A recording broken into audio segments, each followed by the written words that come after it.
Kinailangan na sana ng babaeng ito na isara ang pinto at matulog, ngunit biglang dumating ang isang lalaki at ipinilit na makitira sa kanya. Hindi pwede, 300 sa isang gabi, angkop ba, 1,000, 2,000, kahit magkano pa. Hindi pwede, ngunit iginiit niya na manatili. Nakita ni Sheila na napakakulit niya, kaya pinayagan niya itong pumasok. At tuloy na tiniyak ni Luz Haoxi na babayaran niya ito sa hinaharap. Ngunit sa ngayon, salita lang ang kaya niyang ibigay. Wala na siyang pera, balak sana niyang pumunta sa kabundukan para maranasan ang buhay. Nang siya sa bumalik, nasalubong niya ang pagguho ng lupa habang nasa sasakyan. Nasira ang sasakyan sa kalagitnaan ng kalsada. Napakaraming pagsisikap ang ginawa upang masira ang pinto ng sasakyan. Buhatin ang kambing na iniligtas niya mula sa sasakyan upang humingi ng tulong, at napagkamalan pa ni Deep Ilam na ninakaw niya ang kambing ng kanilang bahay. Pagkatapos niyang makauwi, kahit anong paliwanag ang gawin niya, ayaw pa ring maniwala ni Deep Ilam sa kanya. Gayunpaman, dahil isa siyang doktor, pinayagan pa rin niyang gamutin ang kanyang sugat, at sa huli ay sinisingil siya ng 55 yuan para sa konsultasyon. Nang magbayad si Luz Haoxi, naalala niya na ang kanyang telepono at pitaka ay nasa sasakyan, kaya gusto niyang ilista muna ito sa utang, at nangako siyang babayaran niya ito ng buo pagbalik niya. At magkakabit pa siya ng ultrasound machine at medical supplies para sa kanila. Tumawag na lang ng 120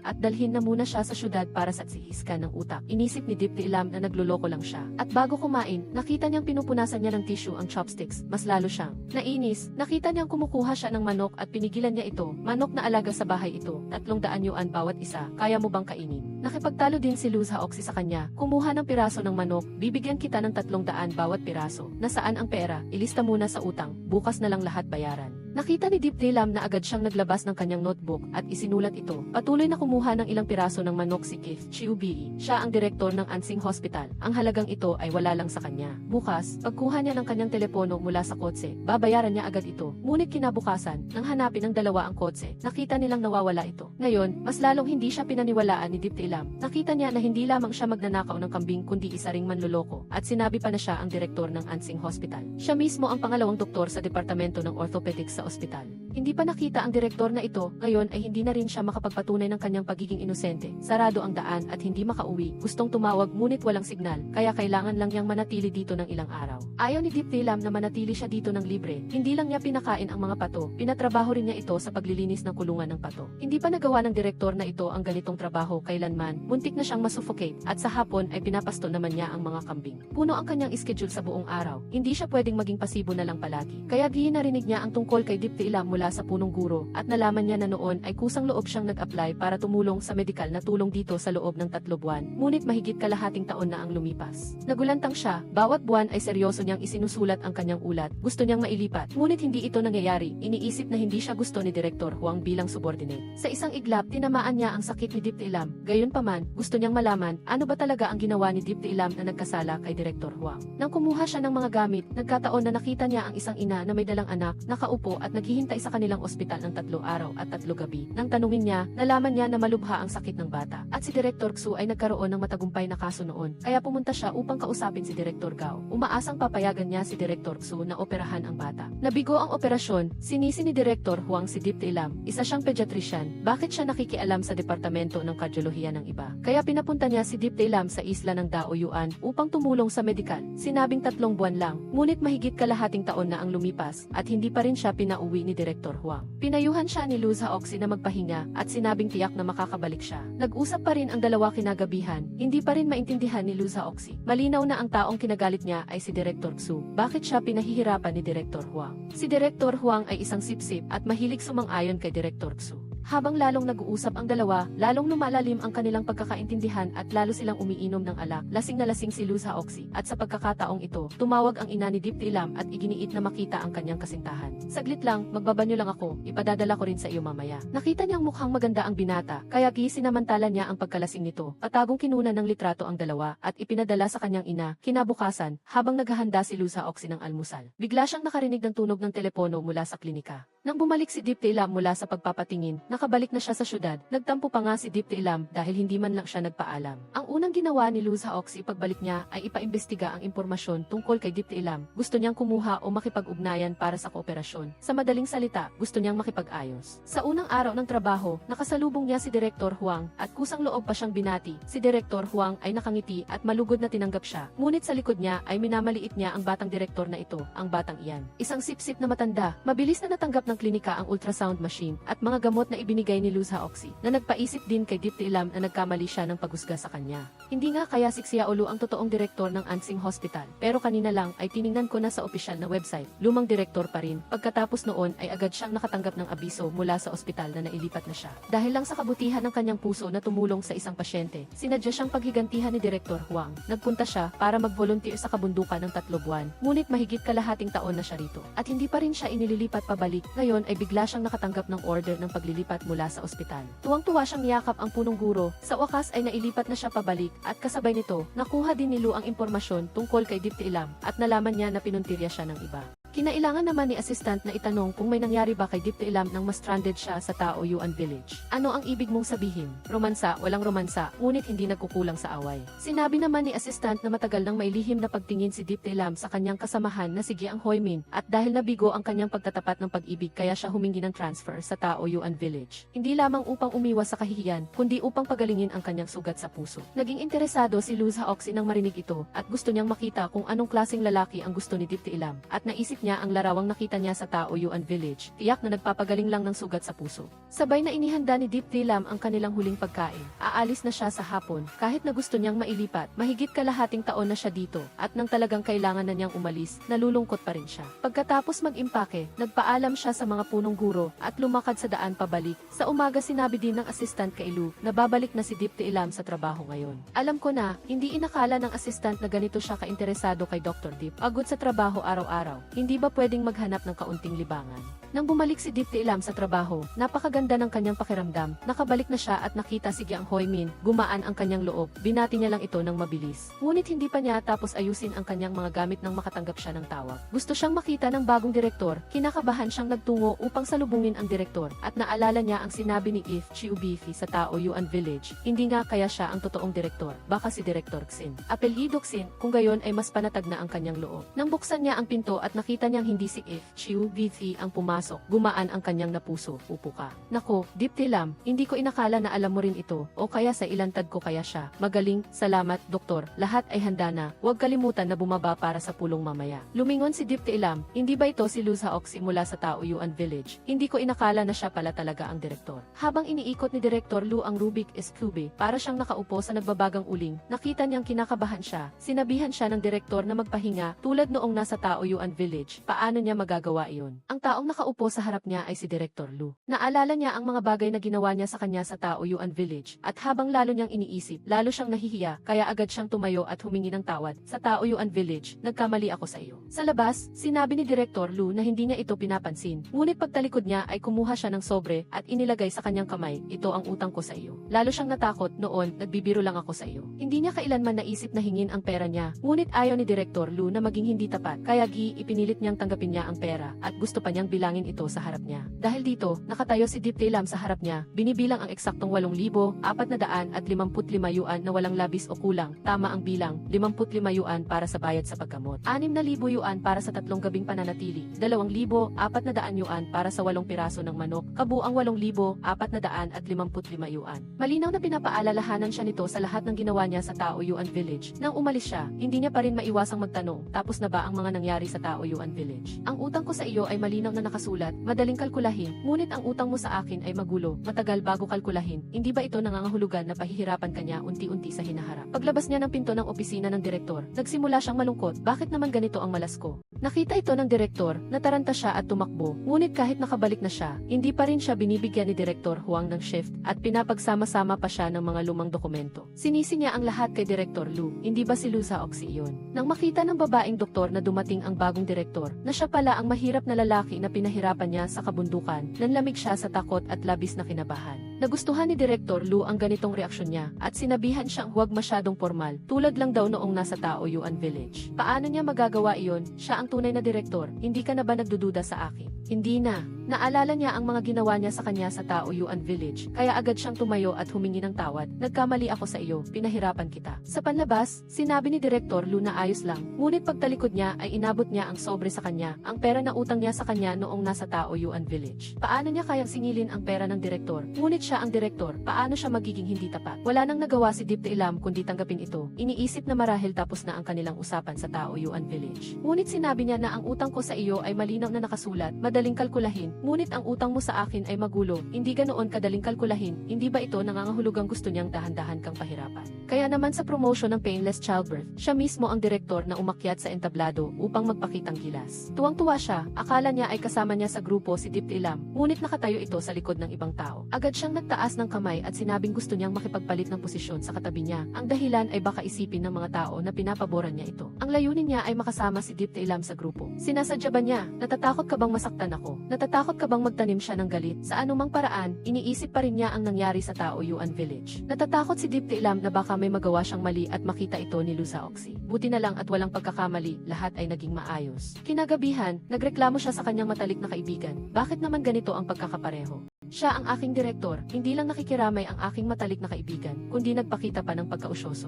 Buti na lang at patago akong nakakuha ng litrato niya. Sinasabi na siya ang aking kasintahan. Hindi pa niya alam kung hindi ay malaking gulo na. Pinayuhan siya ng kanyang matalik na kaibigan na huwag masyadong mag-isip. Darating din ang daan sa bundok. Bukod pa rito, siya ay isang direktor. Malamang na hindi magiging madalas ang kanilang pagkikita. Ngunit kung minsan, mas gusto mong iwasan, mas hindi mo maiiwasan. Kinabukasan, pagpunta niya sa trabaho, nakita niya si Direktor Lu sa pinto ng elevator. Kinuha niya ang kanyang telepono at ginawa itong salamin. Kinumpirma na umalis na si Direktor Lu bago siya naglakas loob na lumabas. Nang bumukas ang pinto ng elevator, nakita niyang naroon pa rin si Direktor Lu at ngayon ay wala na siyang takasan. Wala siyang nagawa kundi piliting pumasok sa elevator. Sinasadya mo bang iwasan ako? Hindi naman, huwag kang mag-abalang kumain ng libre. Pakiramdam ni Deep Ilam ay napakabaga ng oras. Gusto niya lang na mabilis na lumayo sa kanya. Mas mabuti kung hindi na tayo magkita muli. Ngunit kinagabihan pagkatapos ng trabaho, isang sasakyan ang huminto sa tabi niya, si Direktor Lu mismo, at gusto pa niyang ihatid siya pauwi. Hindi na kailangan, pwede na akong mag-boss, bawal magtagal dito. Bilisan mo, paano naman hindi susundin ni Deep Ilam ang salita ng direktor? Kaya wala siyang nagawa kundi sumakay sa sasakyan niya nang may pagtutol.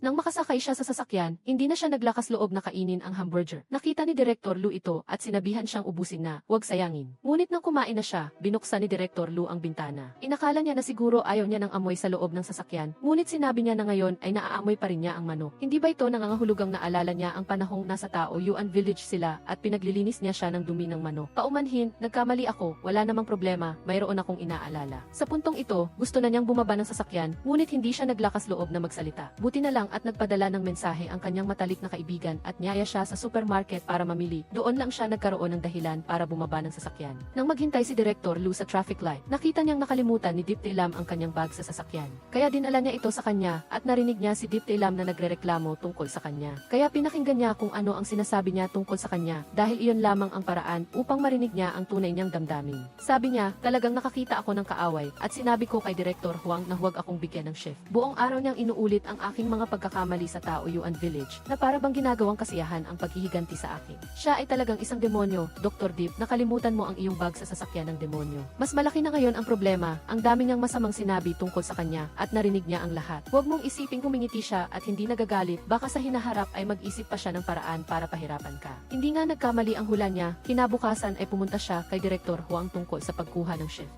Patuloy na nagdahilan si Direktor Huang, ngunit nakita ni Deep Ilam na patuloy siyang sumasahod sa ospital nang walang ginagawa, kaya hindi siya komportable at umasa na muling ayusin ito ni Direktor Huang. Ang pag-aayos ng mga shift ay kailangang isaalang-alang ang kabuuan. Kung gusto mong ayusin ay ayusin mo, kung gayon ay maging direktor ka na lang ng Departamento ng Pediatrics, di ba? Hindi na nakinig pa si Direktor Lu, kaya pumasok siya at sumabat. Sa simula ay inakala ni Deep Ilam na tutulungan siya nito, ngunit sinabi niya na mayroon ding mga paghihirap si Direktor Huang sa pag-aayos ng mga shift at umasa siyang maunawaan niya ito. Pagkatapos ay sinabi niya na hindi talaga maganda ang tumanggap ng sweldo nang walang ginagawa at sakto namang kulang ako ng isang assistant. Kung labis ang trabaho ni Dr. Deep, mas mabuti pang maging assistant ko na lang, pwede akong maghintay ng shift. Umuwi ka muna, kausapin kita mamaya, siya ay talagang demonyo. Dr. Deep, nakalimutan mo ang iyong bag sa sasakyang ito ng demonyo. Dahil lang sa narinig niya ang masamang sinabi tungkol sa direktor, agad siyang pumunta kay Direktor Huang, gustong gawing assistant si Deep Ilam. Natakot siya at agad na sinabing pwede siyang maghintay ng shift, ngunit hindi siya binigyan ng pagkakataon ni Direktor Lu. Sinabihan siyang umuwi muna. Mag-uusap tayo mamaya. Hindi inakala ni Deep Ilam na kailangan niyang maghintay dito para sa kanya kung talagang magiging assistant niya siya. Kung ganoon, sa mga darating na araw, maaaring gusto pa niya akong pahirapan, kaya tinanggihan ko siya. Ang dahilan ay baka hindi ko kaya. Sinabi ni Direktor Lu sa kanya na kailangan lang niya ng pansamantalang assistant. Hintayin lang na bumalik ang dating assistant pagkatapos ng maternity leave at makakabalik siya sa kanyang orihinal na posisyon bilang pasasalamat. Tutulungan ko siyang ayusin ang problema sa shift. Medyo nag-alinlangan si Deep tilam nang marinig ito. Kailangan pa niyang pag-isipan itong mabuti. Ngayon ay sasagutin na niya siya. Alam na rin ng mga kasamahan ang tungkol sa pagiging assistant niya sa direktor. Ayon sa ayos ni Direktor Huang, nahati na nila ang trabaho sa pag-aayos ng kanyang mga dokumento. Ngunit hindi pa rin siya pumayat. Pinangalanan lang siya ng direktor. Maglakas loob ba siyang hindi pumunta? Urusan menjadi assistant director memang perlu dipikirkan lebih lanjut. Jika tidak pergi, tidak tahu kapan Direktor Huang akan menjadwalkan gilirannya. Jika pergi, dia takut Direktor Lu akan menyalahgunakan posisinya untuk mempersulitnya. Dia melempar koin berulang kali, tetapi akhirnya tetap tidak bisa mengambil keputusan. Sungguh sulit dari kedua sisi. Ketika sahabatnya menganalisis untuknya, terkadang pria memang seperti itu. Semakin kamu jeli sa menghindarinya, semakin dia akan mengambil keuntungan. Lebih baik hadapi saja kesulitannya. Lihat sebenarnya apa yang ingin dia lakukan. Mendengar analisisnya, Yeshilan juga berpikir jernih. Bagaimanapun juga, maju adalah musuh, mundur juga adalah musuh. Asisten malam dengan cepat menerima teleponnya. Ada sesuatu yang ingin dikatakan kepada Direktur Lu. Saat ini Direktur Lu sedang berenang. Tidak mendengar telepon dari asisten Lin, Yeshilan memutuskan untuk mencoba peruntungannya di kompleks apartemennya. Tepat pada saat itu hujan turun, dia hampir tertabrak sepeda listrik. Direktur Lu yang baru pulang melihatnya langsung turun dari mobil. Ada apa kita bicarakan di mobil? Dia secara pribadi menggubati luka Yeshilan dan memasakkan subjehi untuk menghangatkan tubuhnya. Yeshilan juga mengatakan tujuannya datang ke sini, setuju untuk menjadi asisten sementaranya. Apakah kamu yakin sudah mempertimbangkannya dengan matang? Saya sudah memikirkannya dengan sangat matang. Dia berkata bahwa hutang kita akan dihitung perlahan. Saya tahu Anda meminta saya menjadi asisten karena ingin membalas dendam atas masalah desa Taoyuan. Perkataan ini membuat Direktur Lu hampir tersedak. Tidak menyangka Yeshilan akan berpikir seperti itu tentangnya. Tapi hal-hal ini tidak penting. Yang penting dia setuju menjadi asisten. Langkah pertama rencana berhasil. Selamat bekerja sama. Direktur Lu mohon perhatiannya. Pagi-pagi sekali Yeshilan sudah datang ke kantornya untuk membersihkan hidupnya. Jika sudah melakukan sesuatu harus sampai tuntas. Ketika dia selesai membersihkan, Direktur Lu sudah datang. Asisten Lin mulai menyerahkan pekerjaan. Selain sehari-hari mengurus makan, minum, dan tidur Direktur,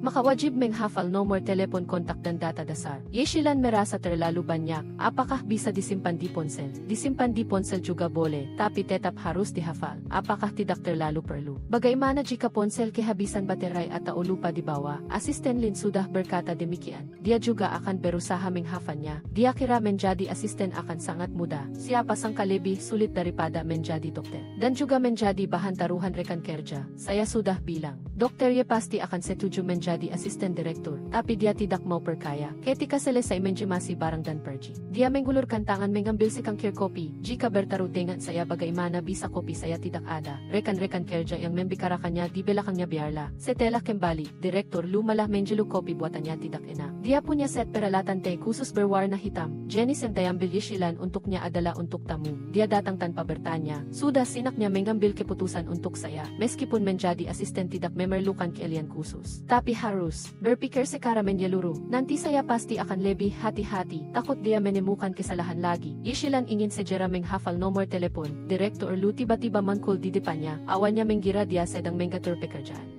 Dia meminta dia untuk santai, tangan di pinggang. Saya bukan pengawas, saya perkaya. Anda tidak akan malas, Anda tidak perlu diawasi. Saya tidak malas. Dia mengingatkannya lagi tentang insiden di desa Taoyuan. Dan akhirnya memberinya sekotak teh buah. Mempersulitnya lagi. Yeshilan berusaha sekuat tenaga untuk melakukan yang terbaik. Tetapi hari ini dia tiba-tiba berkata, jika Anda tidak berada di posisi Anda, di mana saya harus mencari Anda jika saya harus keluar untuk bekerja mendesak? Tentu saja menelepon, mengirim pesan juga bisa. Sepertinya sampai sekarang saya belum punya nomor Anda. Kita bahkan belum menambahkan WeChat. Direktur Lu berkata begitu. Yeshilan segera mengeluarkan teleponnya untuk menambahkan nomornya. Dua orang itu tiba-tiba berdekatan, bahkan bisa mencium bau rambutnya. Detak jantung Direktur Lu meningkat. Yeshilan mendongak dan juga melihatnya. Keduanya langsung terkejut. Urusan menambahkan nomor telepon pun selesai. Dia langsung menerima telepon dari Direktur Lu. Ingin mengundang dia makan malam perayaan jabatannya dan menyuruhnya menunggu di pinggir jalan sekarang. Pemandangan dia naik mobil Direktur Lu kebetulan terlihat oleh rekan kerja yang pulang kerja. Mereka mulai bergosip lagi. Direktur Lu menjadi sopir untuk Dokter Ye lagi. Direktur Lu yang setiap hari menindasnya. Tiba-tiba mengundang niya makan, awalnya dia sedikit terkejut melihat menu, menyadari makanan di sini terlalu mahal. Tidak semahal piring ayam niya, tidak disangka dia mala membahas tentang masala de sa tauyuan. Apalagi itu belum selesai. Setelah makan dia memanggil Direktur Huang, dokter anak punya masukan. Dia membebangkan pekerjaan menyusun arsip niya kepada mereka. Sampai saat ini, Direktur Huang masih bersikeras, itu karena mereka yang meminta, dan mengatakan bisa belajar banyak pengetahuan dari sana. Mengapa saya mendengar mereka sangat negatif. Direktur Huang malah berkata Anda pasti salah, kebetulan. Dokter Ye juga ada di sini, dia juga pernah menyusun arsip untuk saya. Pada akhirnya dia tetap harus kembali ke klinik anak, tidak ingin menyinggung Direktur Huang. Memang Dokter Ye juga pernah menjeluk hal yang serupa. Yeshilan tidak menyangka dia akan mengkhianatinya di depan Direktur Huang seperti itu. Membuatnya sangat marah. Sebenarnya Direktur Lu melakukan itu juga ada alasannya. Jika semua orang tidak mengakui diri mereka sebagai korban. Lalu bagaimana saya harus menyelesaikan masalah Direktur Huang ini? Yeshilan tahu dia tidak bisa membantahnya. Hanya bisa pergi dengan marah. Kali ini Direktur Huang diperingatkan oleh Direktur Lu. Di dalam hati sedikit banyak tidak terima. Tapi tetap mengumpulkan kembali arsipnya. Tidak meminta mereka menyusunnya lagi. Semua orang menebak Dr. Ye Paymer. Sekaligus juga berkeringat dingin untuknya. Direktur Lu memang direktur baru jadi berani. Setelah pembakaran selesai, akhirnya kembali ke titik awal. Tapi mereka tidak tahu bahwa ini bukan perbuatan Yeshilan. Dia juga sedang pusing karena masalah ini. Bubble tea yang baru usaha di pesan juga tumpah ke tanah karena Direktur Lu. Dia ingin menggantinya. Tadi Anda pesan jenis apa? Biar saya gantikan. Yeshilan menolak. Saya sendiri yang serobo. Tidak ada hubungannya dengan Anda. Masih marah karena kejadian kemarinnya. Tidak, Direktur Lu bukan orang bodoh. Dia meminta Yeshilan untuk memesankan dia bubble tea yang persis sama seperti tadi. Ketika bubble tea datang, dia bertanya apakah Anda tahu kenapa saya memesannya? Ingin menggantikan saya? Bawa saja, biar saya pesan sendiri. Bubble tea yang sudah disiapkan dengan niat tidak bisa diberikan, apalagi di depan asisten Lin. Dia tahu harus membuang muka kemana. Memang semakin dipikirkan semakin kesal, tapi Yeshilan berbeda. Melihat ekspresi wajahnya yang seperti tombol rusak membuatnya senang. Dia mendongak dengan bangga, lalu melihat Direktur Lu sedang menatapnya. Dia panik dan langsung berdiri. Setelah berlama-lama ingin mengundang dia makan, tidak perlu. Atau biar saya yang mengundang Anda. Ha, Anda tidak sikikir itu kan? Triknya yang tidak biasa membuat Yeshilan tidak bisa beradaptasi. Kebetulan di jam makan ini, dia menjelaskan pemikirannya. Hanya ingin melakukan tugasnya dengan baik, dengan tenang menjadi dokter anak. Tidak ingin menyinggung Direktur Huang. Jadi apakah Anda senang menjaga diri Anda seperti itu? Apakah senang atau tidak penting bagimu? Tentu saja penting. Ketika saya terjebak, Anda menerima saya. Anda adalah dokter rumah sakit anjing. Ingin dipindahkan kembali. Kebetulan saya adalah direktur baru. Kita berdua juga berjodoh ya. Saya selalu menganggap Anda sebagai teman. Beberapa kata darinya. Yeshilan juga tidak terlalu marah lagi. Dalam perjalanan pulang, kebetulan bertemu Jayang Huiming dan pakarnya. Melihat dia membelikan bunga untuk pakarnya. Direktur Lu tidak bisa kalah karena dia tahu Yeshilan dulu menyukai Jayang Huiming, jadi dia langsung membeli semua sisa bunga dan memberikannya kepada Yeshilan. Di depan rival Sinta tidak boleh kalah dalam hal aura. Semua ini dilihat oleh Jayang Huiming. Setelah kembali dia langsung mengajak Yeshilan bertemu. Menasihatinya agar jangan terlalu akrab dengan direktur. Dengarkan nasihat saya. Direktur Huang sudah banyak berkontribusi untuk rumah sakit. Direktur tidak akan melakukan apa-apa hanya karena dia membuat sedikit kesalahan. Direktur Lu hanya datang untuk mencari nama. Setelah selesai dia akan langsung pergi. Jika kamu meninggung Direktur Huang, apakah kamu bisa kembali ke bagian anak? Dia berpikir lagi. Yeshilan merasa perkataannya masuk akal. Ditambah lagi ibunya yang datang dari kampung mengatakan kepadanya, sekarang kamu sudah masuk ke dunia kerja, sifatmu harus lebih luwes. Tidak mudah bisa bekerja di rumah sakit ini. Pasti harus hidup berdampingan dengan atasan. Jika tidak pada akhirnya yang rugi tetaplah kamu. Baru saja ibu sudah tahu. Sekarang putrinya adalah asisten direktur. Lalu bertemu dengan Direktur Huang. Tahu dia adalah atasan putrinya. Lalu meminta dia untuk merawat Yeshilan di kemudian hari. Dan membawa buah anggur dari kampung. Memberikannya kepada Direktur Huang. Ibu lagi berkata ingin bertemu pakar putrinya. Yeshilan hanya bisa berkata dia sedang dinas. Ibu bertanya lagi siapa nama marga. Pakarmu, Lu, Xiao Lu. Malam hari makan, dia menerima pesan dari Jayang Huiming. Direktur Huang makan buah anggur yang diberikan ibumu. Lalu berniat memaafkan. Besok malam bagian anak akan berkumpul makan di tempat biasa. Ingin Yeshilan datang meminta maaf. Dia langsung tidak tahu harus berbuat apa. Karena semalam dia sudah mendengar dengan jelas. Lu Zhaoxi tidak ingin menjadi direktur. Setelah itu dia tetap harus menundukkan kepala meminta maaf kepada Direktur Huang. Dia mondar-mandir di depan pintu restoran. Mempertimbangkan apakah harus masuk atau tidak. Tidak tahu bahwa makan malam Direktur Huang sudah diintip oleh Direktur Lu. Dia masih diam dayam senang, untung niya tidak menggajak yesilan ikut melihat. Kalau tidak dia pasti akan membanting punsen niya, tidak disang kasetela itu, sudah. Melihat yesilan di kamera, praya yang melihat di kamera melihat gadis yang disukai niya diintimidasi, langsung meninggalkan proyek ratusan milyar dan berlari ke sana. Saat ini Direktur Huang sedang memarahi yesilan, kenapa melakukan itu? Adalah untuk promosi kenaikan gaji. Atau merasa dia bisa menduduki posisi nyonya Direktur. Yesilan sudah sampai di sini, jadi sudah siap mental untuk dimarahi. Mengakui kesalahan juga harus dengan sikap mengakui kesalahan. Dia sekarang sukarela menghukum dirinya sendiri tiga jelas untuk meminta maaf kepada Direktur Huang. Tetapi dia tidak tahu bahwa perkataan ini sudah didengar oleh Direktur Lu, tepat pada saat penting dia datang tepat waktu. Semua orang melihatnya sangat terkejut. Dia masuk lalu mengambil jelas anggur di tangan. Yesilan, membantingnya ke tanah. Direktur Huang masih belum menyadari pentingnya masalah ini. Orang-orang dari bagian anak kami sedang makan dan minum, bukan jam kerja. Juga tidak melanggar peraturan rumah sakit. Dia menyalahgunakan kekuasaannya, menggunakan waktu istirahat bawahannya, melayani minum dengannya, mendengarnya mabuk, bikara omong kosong di sini. Apakah ini akara team buildingnya? Direktur Huang menyalahkan semua kesalahan pada Yesilan. Anda berani bekerja sama dengan Direktur Lu untuk menjebak saya. Yesilan ingin membantah, tetapi Direktur Lu tidak memberinya kesempatan. Anda bilang ini saya yang atur. Anda bisa apa? Rekan-rekan lain tidak berani bernapas. Yesilan dengan marah mengambil tasnya dan pergi. Sekarang dia sudah tidak punya harapan untuk kembali ke departemen anak. Direktur Lu mengikutinya dari belakang. Tadi saya melakukan itu. Hanya ingin menjembalikan martabat Anda. Tetapi Yesilan tidak peduli dengan kebaikannya. Masalah ini sangat penting baginya. Dia ingin membeli rumah, ingin memberikan kehidupan yang baik kepada ibunya. Tidak seperti Direktur Lu, punya bikingan, punya kemampuan. Mau melakukan apa saja bisa. Mau datang ya datang, mau pergi ya pergi. Tapi dia tidak bisa. Dia butuh pekerjaan ini. Direktur Lu bukan type orang yang mengorbankan teman demi dirinya sendiri. Kita sudah berinteraksi selama ini. Apakah di hatimu aku adalah orang seperti itu? Kamu harus percaya padaku. Aku pasti akan bertanggung jawab kepadamu sampai akhir. Kata-kata yang keluar dari hati membuat emosi Yesilan lebih stabil. Dia merasa dia salah menyalahkan dia dan secara pribadi mengobati luka di kakinya. Dan berpesan padanya agar di kemudian hari jika ingin terlihat keren juga harus memperhatikan keselamatan. Dia pikir saya sedang terlihat kerennya, sedikit berlebihan. Pada saat yang sama Direktur Lu juga meminta maaf padanya. Saya seharusnya menyadari perasaan Anda lebih awal, menjelaskan pikiran dan rencana saya kepada Anda. Saya pasti akan menyelesaikan masalah klinik anak dengan baik. Kedua orang itu sedang berbicara dengan akrab, tiba-tiba ibunya mangkul. Membuat Yesilan kaget, dia langsung mendorong ibunya pulang. Tidak disangka dia malah berinisiatif menyapa ibunya. Xiao Lu, bibi tahu kamu ya, bibi melihat fotomu, kamu bukan pakar lam-lam ya. Direktur Lu terkejut mendengarnya, kapan dia menjadi pakar Yesilan.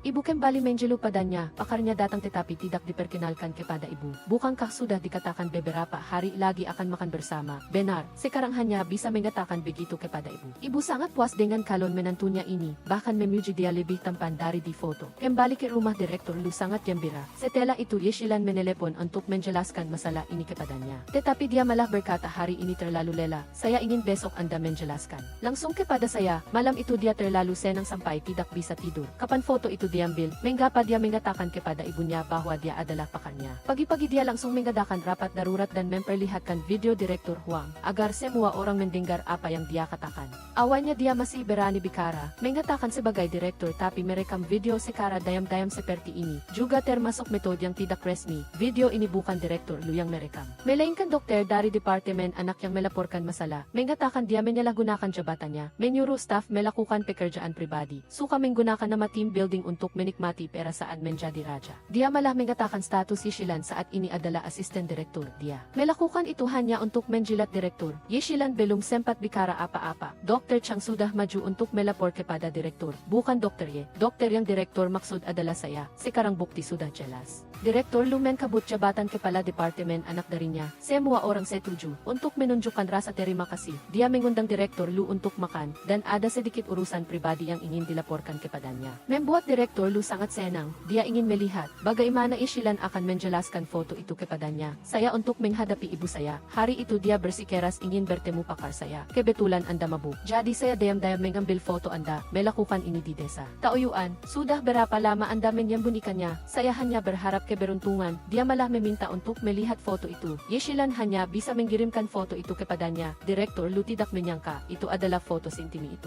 Bukankah waktu itu kamu yakin saya mengambil kambing? Kenapa malah menggirim foto kepada ibumu. Kamu segitu lapar niya sampai tidak pilih-pilih ya. Jika waktu itu ada orang lain saya pasti tidak akan mencari Anda. Kamu pikir saya tidak pantas untukmu ya? Percaya padaku, saya pasti akan bertanggung jawab kepadamu sampai akhir. Gadis mana yang tidak terharu mendengar perkataan ini. Kebetulan Yeshilan juga ada urusan, ingin meminta bantuannya. Dia lalu mengundangnya makan besar, tetapi dia belum sempat membuka mulut. Direktur Lu tiba-tiba meminta untuk melihat foto yang dia ambil di desa Taoyuan. Sudah dihapus, bukankah sudah kamu kirimkan kepada ibumu? Kirimkan kepada saya. Yeshilan hanya bisa mengambil ponselnya dan mengirimkannya kepadanya. Direktur Lu tidak menyangka foto itu bisa sintim itu. Di desa Taoyuan kamu punya kesan tidak baik padaku. Kenapa malah mengirim foto kepada ibumu? Segitu laparnya sampai tidak pilih-pilih ya. Jika ada orang lain saya pasti tidak akan memilih Anda. Anda pikir saya tidak pantas untukmu ya? Perkataan ini tidak sedikit membuatnya terkejut. Setelah ini dia masih ada hal yang ingin dimintakan bantuan kepadanya. Dia pun memuji Direktur Lu. Tampan dan berposter bagus, mendengar beberapa pujian. Direktur Lu langsung tidak marah lagi. Melihat kesempatan sudah tiba, Yeshilan pun menyebutkan tentang makan malam dengan ibunya. Apakah bisa membantu? Tentu saja. Benarkah? Tidak bisa. Jangan lihat dia di luar menolak. Sebenarnya di dalam hatinya dia sangat senang.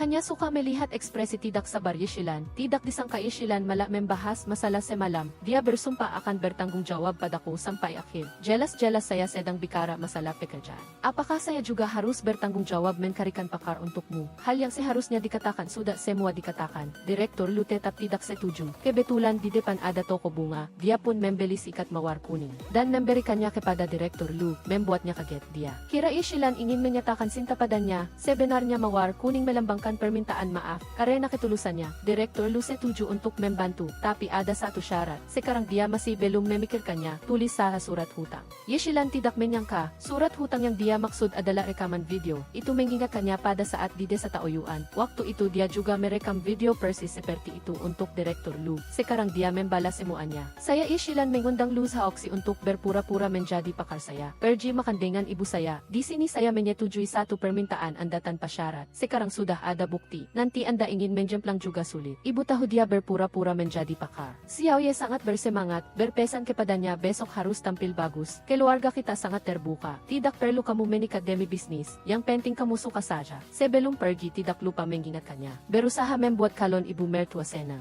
Bagaimana jika mereka berdua benar-benar jatuh cinta? Ibu bertanya lagi padanya. Kamu bilang Xiao Ye juga setuju dengan satu syaratmu. Jadi kenapa tidak biarkan dia berpura-pura sekali lagi menjadi pakarmu dan makan bersama ibu sekali? Agar ibu juga bisa senang. Direktur Lu menyuruh ibu jangan punya aib seburuk itu. Setelah mengantar ibu pergi dia menerima pesan dari Yeshilan. Besok harus bertemu lebih dulu. Mengadakan rapat darurat. Yeshilan ingin segera mengakhiri kebohongan ini. Menyuruhnya kali ini harus meninggalkan kesan buruk pada ibunya. Agar nanti mudah untuk bicara putus. Koba katakan rencanamu. Ibuku tidak suka orang yang sombong. Saat makan dia bisa berpakaian sedikit lusuh. Mobilnya bilang pinjam. Anda bisa datang terlambat 1 jam dari waktu yang disepakati. Jika ibu saya meminta Anda memesan makanan, pesan saja hidangan yang tidak saya suka. Kira-kira begitu. Jika Anda melakukan semua yang Deep Lam katakan, bukankah Citra de Chiubiki akan hancur? Namun Anda juga punya beberapa masalah. Kita berdua berpura-pura menjadi kekasih. Tapi saya tidak tahu apa-apa tentang keluarga Anda. Bagaimana jika nanti terbongkar? Karena itulah Anda tahu bahwa ayahnya meninggal lebih awal. Dan ibunya menikah lagi serta memiliki adik laki-laki. Berkat makan malam ini, Anda semakin memahami Deep Lam. Kisokan harinya, Anda segera menjenakan pakaian yang lusuh. Seperti yang Deep Lam katakan, kenakan apapun yang membuat ibu Anda tidak puas. Tetapi Anda mencoba beberapa pakaian berturut-turut, merasa semuanya tidak kokoh. Mengapa saya harus mendengarkan Anda dan merusak citra saya sendiri? Dia teringat saat itu bertanya pada Deep Lam. Dia memberitahu ibunya bahwa kita sudah berkencan selama 10 bulan. Pekerjaan saya adalah seorang dokter. Dokter di rumah sakit anting. Benar. Dia juga teringat asisten Lin pernah memberitahunya. Deep Lam dayam-dayam mencintai dokter di departemen yang sama. Jiang Huiming, sepertinya saya adalah pengganti Jiang Huiming. Semakin dia memikirkannya, semakin dia marah. Sebuah aid mankul di benaknya, dia tidak melakukan apa yang Deep Lam katakan. Dia tidak datang terlambat 1 jam. Sebaliknya dia datang tepat waktu. Pakaiannya juga rapi, tidak lusuh sama sekali. Dia bahkan membelai rambutnya dengan penuh kasih sayang. Dengan sopan membukakan pintu mobil untuk ibunya. Lalu membukakan pintu kursi penumpang depan. Sayang, ayaw naik mobil.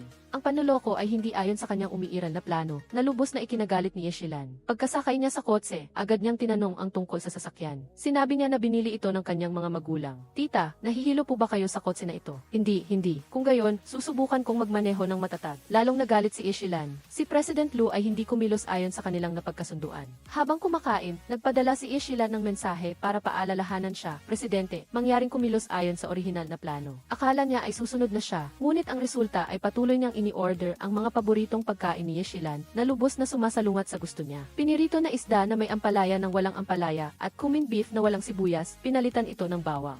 Daon ketumbar yang ditaburkan di atas niya juga tidak perlu. Akhirnya dia juga memesankan satu porsi untuk ibunya. Talas lipu kesukaan ibunya. Membuat dip nila marah besar. Dia kembali mengirim pesan untuk mengingatkannya, Direktur. Jangan menjurjay saya lagi. Sudah kukup. Bisa dia kiri sekarang. Dia dan Pak Karpal sunya mengundang ibunya makan. Sebelum datang mereka sudah menyusun strategi. Tujuannya adalah agar ibunya meremehkannya. Jika ibu saya meminta Anda memesan makanan, pesan saja. Hidangan yang tidak saya sukai, seperti bawang bombay, pare. Daon ketumbar. Agar ibu saya melihat bahwa Anda sama sekali tidak memahami saya, sama sekali tidak peduli pada saya. Saat itu Dev Chiubi sudah setuju, tetapi saat memesan, dia tidak mengikuti strategi yang sudah direncanakan. Saat memesan ikan tumis per, parenya tidak diambil, tetapi Anda ingat Anda paling bensiperkan. Daging sapi jintan tanpa bawang bombay, daon ketumbar di atasnya juga tidak perlu. Asalkan itu hidangan yang Deep Dilam tidak suka, Anda tidak akan memesannya, dan Anda sendiri yang menyajikan sop untuk ibu. Semakin ibu melihatnya, semakin dia menyukai calon menantu ini, membuat Deep Dilam sangat kesal. Di depan ibunya tidak nyaman untuk berbicara. Hanya bisa mengirim pesan kepadanya, Direktur tolong bertindak sesuai dengan rencana awal. Tetapi dia tidak hanya tidak menahan diri, tetapi juga mengatakan bahwa setelah makan akan mengajak ibu jalan-jalan ke taman. Karena sebelumnya Deep Dilam ingin dia, setelah makan bisa membantu militer. Jika ibu saya bertanya kemana Anda pergi, makakatakan saja Anda sudah berjanji minum semalaman dengan teman-teman. Besoknya masih harus tidur nyenyak di rumah, tapi dia tidak mau melakukannya. Sayang, kalau begitu saya bayar duluannya. Deep Dilam memanfaatkan kesempatan itu untuk mengikutinya, menariknya ke tempat sepi. Ada apa denganmu? Mengapa tidak mengikuti rencana? Tapi saya sudah memikirkannya baik-baik. Saya rasa itu tidak masuk akal. Bagian mana yang tidak masuk akal? Jika saya adalah pria yang buruk, dan Anda masih mencintai saya begitu lama, bukankah itu menunjukkan bahwa pandangan Anda tidak bagus? Jika saya sangat berbakat, Anda masih ingin putus dengan saya, itu juga menunjukkan bahwa pandangan Anda tidak bagus. Mengapa saya harus menghancurkan citra saya sendiri? Dia hanya menggunakan beberapa kalimat untuk memukul mandor Deep Dilam. Dia segera mengirim pesan ke Dayday,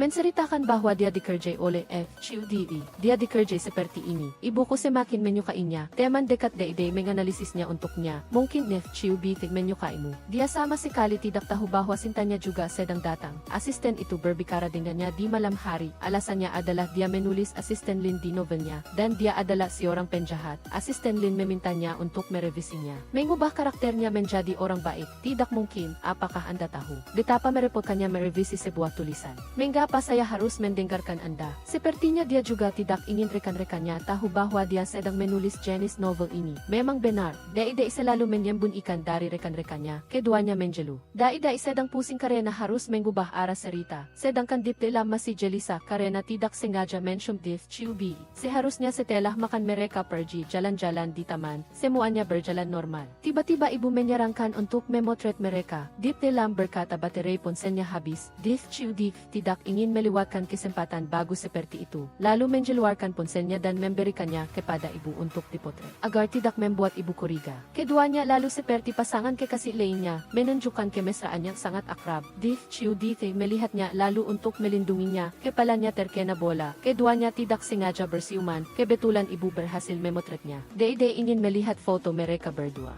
Jadi dia menyuruh Dev Chiubi mengirimkannya. Sebelum mengirimkannya kepadanya, Dev Chiubi melihat kembali foto-foto itu dari awal sampai akhir. Baru menyadari foto siuman itu telah hilang. Namun dia tetap mengirimkan setiap foto kepadanya. Deep Dilam setelah menerimanya, lalu menyuruhnya menghapus semuanya. Dia terlalu cepat menarik diri. Sebenarnya Deep Dilam hanya memikirkannya saja. Takut nanti pakarnya melihat akan sangat merepotkan. Dayday juga tidak sabar, hanya ingin melihat foto siuman mereka berdua, tetapi ternyata tidak ada. Di jalan pulang, dia sudah menyadari saat Dev Chiubi tidak memperhatikan. Dia diam-diam menghapus foto itu. Dia merasa tidak enak jika meninggalkannya. Di sisi ini Dev Chiubi juga mengikuti perkataannya, langsung menghapus foto itu. Jika dia tidak punya pera saan padanya, apa gunanya menimpa niya? Hanya dalam waktu sesaat dia sudah menyesal. Ingin memulihkan foto itu. Namun dia melihat foto siuman mereka berdua. Dia langsung menyimpannya. Keesokan harinya dia mencari Deep Dilam untuk meminta pertanggungjawaban. Mengapa dia diam-diam menghapus foto itu? Deep Dilam tidak mengakuinya. Mengatakan dia terpeleset saat melihat foto. Syukurlah dia tidak sengaja. Bisa dipulihkan atau biarkan saya kirimkan kepada Anda. Deep Dilam melihat. Dia benar-benar memulihkannya. Meskipun marah tapi tidak bisa berbuat apa-apa. Apalagi sebentar lagi harus syuting liputan. Perlu memilih seorang dokter muda di Departemen Anak untuk menjadi dokter yang tampil di layar. Dia ingin mendengar pendapat Deep Dilam. Siapa yang paling koko? Dia malah mengatakan. Semua orang sangat luar biasa. Atau bagaimana kalau Anda yang tampil? Saya tidak bisa. Kenapa? Apakah di Departemen Anak hanya Anda yang tidak menonjol? Sedikit saja si Robo sudah diajak masuk. Deep Chiu Dite menyuruhnya untuk mengatakan apapun yang dia inginkan. Kali ini benar-benar rahasia. Orang yang kokok saat ini adalah Dr. Jiang Huiming. Bagaimana menurut Anda tentang dia? Tidak disangka Deep Dilam menilai dia sangat tinggi. Tidak masalah sama sekali untuk menampilkannya. Mendengar itu Deep Chiu Bi kembali seburu. Dalam hati Anda, apakah Dr. Jiang benar-benar sebagus itu? Awalnya ingin mencari pakar palsu untuk menghindari desakan menikah dari ibu. Tidak disangka malah ada perasaan aneh padanya. Terpaksa harus segera mencari alasan untuk putus. Katakan saja Deep Chiu Bi berselingkuh. Lalu kenapa tidak bilang saja Anda berselingkuh? Ibu saya tidak akan perkaya. Oh, jadi kalau saya bilang saya berselingkuh, ibu Anda akan perkaya. Keduanya sedang membahas hal ini, sementara ayah F. Chiu Bi duduk di kantor. Dia mendengar semuanya. Deep Chiu Bi segera menjelaskan kepada ayahnya, kami berdua hanya bercanda. Ayah mengingatkannya untuk memperhatikan batas. Orang lain menjilat Anda, tebak. Ternyata ayah mendengar belakangan ini dia sangat dekat dengan asistennya. Jadi dia datang untuk mengamati Deep Dilam. Deep Dilam segera mendengar Deep Chiu Bi berkata dan mengetahui. Ayah juga sangat terbuka, saya juga akan menggunakan kondisi superior yang diberikan orang tua saya untuk berusaha keras berbisnis dengan baik untuk membalas masyarakat. Deep Dilam menyadari semakin dia berinteraksi dengan Deep Chiu Di,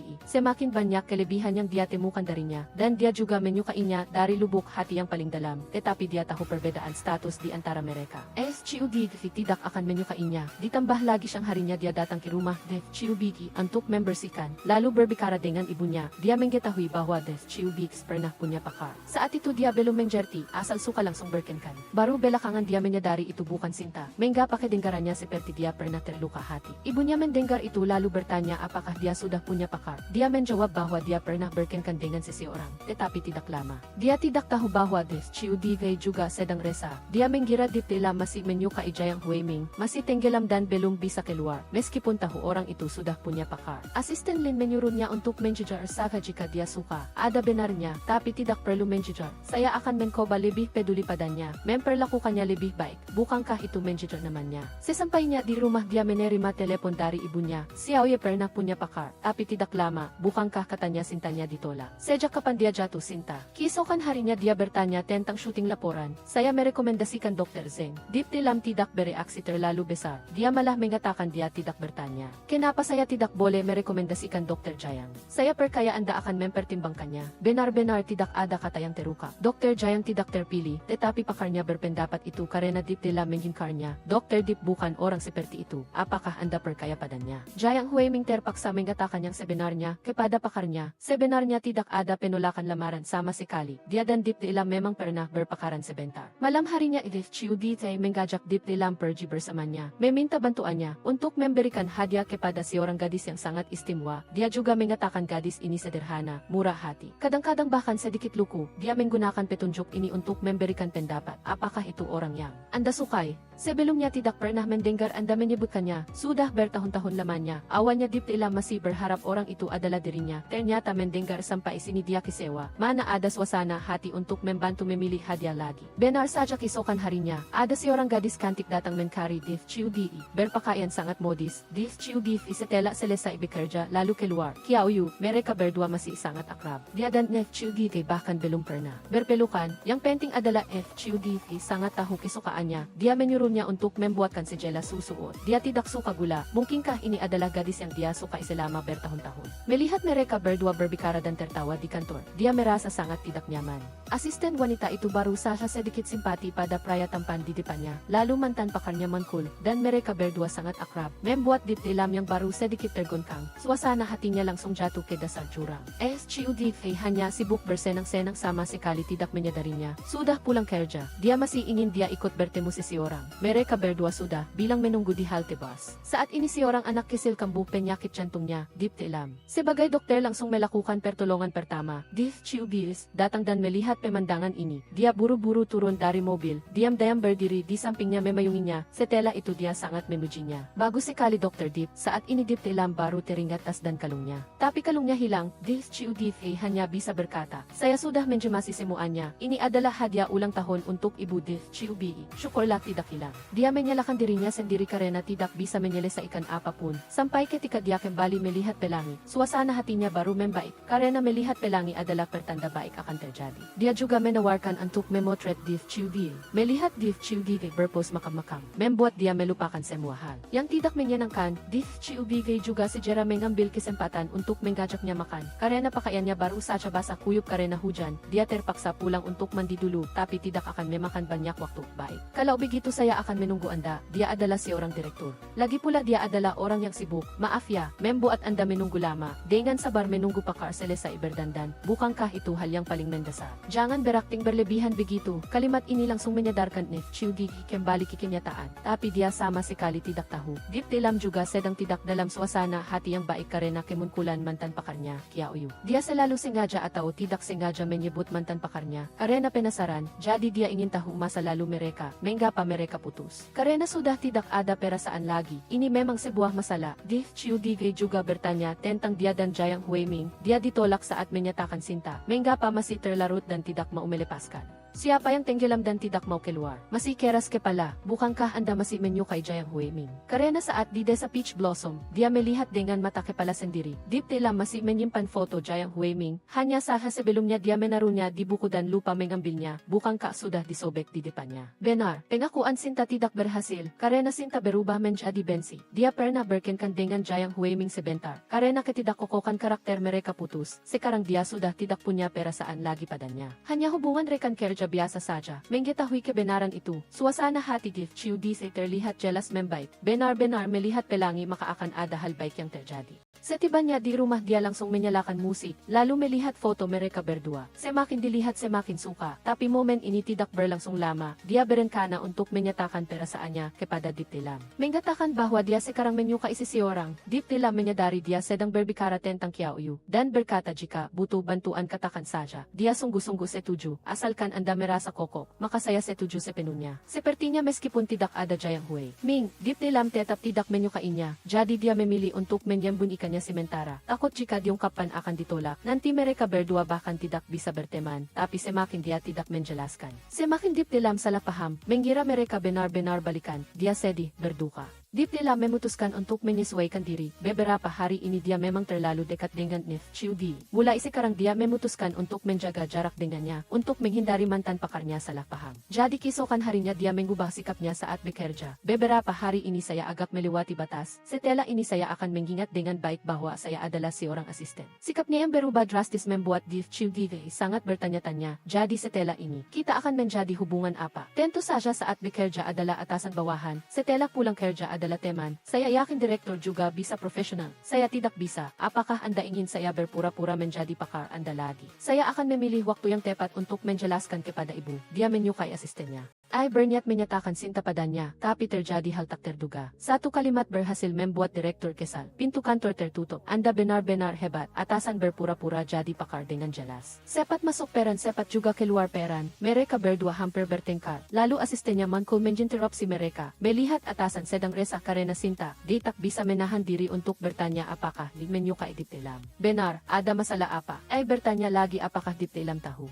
Chiubi pernah mengisyaratkan, tapi dia mengira itu tentang Kiaoyu. Asisten menyarankan untuk langsung bicara saja. Tapi dia tidak yakin. Takut jika diungkapkan nanti bahkan tidak bisa berteman. Saya sudah tenggelam. Tapi dari siola tak terjadi apa-apa. Jika asisten Lin tidak mengenal Deep tilam, dia pasti mengira Chiubi ditipu secara emosional. Kalau begitu saya berharap dia cepat datang menipu saya. Jangan terburu-buru. Mungkin Deep tilam lebih pandai menahan diri daripada Anda. Seluruh dunia tahu mereka saling menyukai. Hanya mereka berdua yang tidak tahu. Memang benar orang luar melihat lebih jelas. Deep tilam melihat Kiao yu datang menemui ibu, mereka berdua berbicara dan tertawa, hatinya semakin tidak senang. Dia juga mendengar ibu Des berkata, Kiao yu dan If Chiu Divei suka olahraga, sedangkan dia adalah orang yang suka ketenangan, jadi begitu sampai di rumah, dia mengambil tali lompat yang sudah 2 tahun tidak disentuhnya, berlatih di ruang tamu. Dia meningkatkan latihannya. Dia berusaha menyamai Dev Chiu Divei. Dia duduk di tempat tidur melihat kembali setiap foto mereka berdua. Memastikan bahwa dia benar-benar menyukai direktur, tapi sayangnya dia sudah menyukai orang lain. Chiu Divei mendengar analisis asisten Lin, lalu untuk memastikan apakah Deep Ilam menyukainya atau tidak, dia sengaja berdiri di depannya, makan siyang bersama Kiao Yu, ingin melihat reaksinya. Suasana hati Deep Ilam awalnya sudah tidak nyaman, ditambah lagi saat makan siyang dia bertemu Jiang Huiming, dan mendengar dia mengatakan hubungan If Chiu Divei dan mantan pakarnya sangat baik. Mereka pasti bisa balikan, bukankah ini seperti menabur garam di luka? Dia dengan marah menuangkan seluruh botol kuka ke dalam mie. Pada akhir pekan saat Dev Chiu Divei mengajarinya menjemudi, dia tidak bisa menahan diri untuk bertanya, mengapa tidak menghabiskan akhir pekan bersama Kiao Yu? Setiap hari bekerja bersama, tidak ada satupun hari minggu yang terlewat. Chiu Divei juga tidak menyangkal, sebenarnya dia dan Kiao Yu hanyalah teman biasa saja. Tetapi dia sengaja tidak menjelaskannya, dia juga berusaha keras demi cinta, setiap hari datang ke kedai kopi tepat waktu. Di luar terlihat seperti datang untuk minum kopi. Sebenarnya tujuannya adalah ingin bertemu Deidai, dan juga memberikan banyak materi untuk karyanya, serta sudut pandangnya sendiri, sangat membantu karya Deidai. Deidai dari awalnya benci perlahan berubah menjadi suka. Dia bahkan ingin menambahkan nomornya. Hubungan keduanya berubah tanpa disadari. Dia dan If Chiu Divei sama-sama berjuang demi cinta mereka. Tepat pada saat ini dia menelepon If Chiu Divei, direktur. Tadi polisi menelepon, mengatakan sudah menangkap orang yang mengambil kalung itu. Deep Ilam baru menyadari saat itu, bahwa hari itu Dev Chiu Divei telah membohonginya, tetapi dia tidak menyalahkannya, malah mengintrospeksi diri. Karena keserobohannya dia kehilangan kalung itu. Syukurlah If Chiu Divei berhasil menemukannya kembali. Untuk menunjukkan rasa terima kasih, dia ingin mentraktirnya makan. Dev Chiu Divei ingin memanfaatkan kesempatan ini untuk lebih memahami Deep Ilam. Dia meminta untuk makan masakan yang dia masak, melihat dia sibuk di dapur. Dr. Lu merasakan kebahagiaan ini. Sesaat kemudian, makan malam mewah telah selesai, dan mereka juga minum arak obat yang dibawa dari desa Taoyuan. Keduanya juga banyak berbincang. Setelah makan, Dr. Lu bahkan menfusi piring sendiri. Satu orang memasak, satu orang menfusi piring, kolaborasi yang sempurna. Karena tadi minum sedikit arak, keduanya sedikit mabuk. Yishailan bahkan secara tidak sengaja terbentur kepalanya, membuat Dr. Lu merasa kasihan. Awalnya ingin memberinya obat, tetapi Yishailan mengatakan itu akan segera membaik. Untuk mengurangi rasa sakitnya, Dr. Lu menyupnya dengan mulutnya. Suasana menjadi kanggung, ditambah dengan perasaan mereka yang saling memiliki, mereka pun tak bisa menahan diri untuk bersiuman. Di bawah pengaruh alkohol, mereka terganggu oleh panggilan telepon dari teman baik. Setelah itu, satu orang menyesal karena tidak bisa menahan diri. Satu orang lagi terlalu bersemangat untuk tidur, pergi berolahraga di malam hari. Begitu pagi, dia membual kepada asisten Lin, menurut rencanamu, aku sudah memastikan perasaan Yishailan. Dia tidak bisa menahan diri lagi, kurasa tidak perlu menggunakan jurus pamungkas. Asisten Lin mengatakan kepadanya untuk tidak terlalu senang dulu. Awalnya Dr. Lu bahkan mengatakan dia terlalu banyak berpikir, tetapi begitu sampai di kantor, Yishailan segera menemuinya, tadi malam adalah kesalahan. Kita berdua minum terlalu banyak, jadi kita kehilangan kendali. Dr. Lu tidak menyangka bahwa mereka berdua sudah berkembang sejauh ini. Ay bahkan bisa menendang balik, benar-benar si orang ahli. Sebenarnya Yishailan tidak setenang kelihatannya. Selanjutnya, dia tidak bisa berkonsentrasi bekerja. Dalam benaknya hanya ada adegan siuman mereka berdua tadi malam, tidak bisa dihapus. Ditambah lagi, melihat Kiao Yu datang menemui Dr. Lu, hatinya sangat tidak nyaman. Dia menyukainya tetapi tidak berani mengungkapkannya, dan merasa marah melihat orang lain mendekati Dr. Lu. Dr. Lu juga memutuskan untuk menggunakan jurus besar. Dia tidak percaya Yishailan masih bisa menahan diri. Kiao Yu sudah lama melihat perasaannya terhadap Yishailan, dan juga setuju untuk membantu. Pertama, dia meminta Yishailan untuk membeli gaun yang mereka berdua koba sebelumnya. Ingin Kiao Yu menjenakannya untuk merayakan ulang tahun bersama ibunya. Ada masalah apa? Meskipun ada masalah, dia tidak berani mengatakannya. Dia bahkan mengatakan akan pergi berenang dengan Kiao Yu sebentar lagi, dan memintanya untuk datang sa setelah selesai membeli. Dr. Lu sangat percaya diri dengan trik ini. Kali ini, dia pasti akan mengetahui perasaan Yishailan. Yishailan melihat gaun ini. Ada begitu banyak gaun di pusat perbelanjaan, tetapi dia bersikeras memilih yang ini. Terakhir kali mereka berdua jalan-jalan, dia langsung menyukai gaun ini begitu melihatnya, dan bahkan mengkobanya di depan Dr. Lu. Dr. Lu terpana melihatnya. Dia belum pernah melihat Yishailan sekantik itu. Saat itu, dia memintanya untuk membeli gaun ini. Tunggu sampai saya gajian baru beli. Saya bisa meminjamkanmu, tapi ditolak oleh Yishailan. Barang yang saya suka harus saya beli sendiri.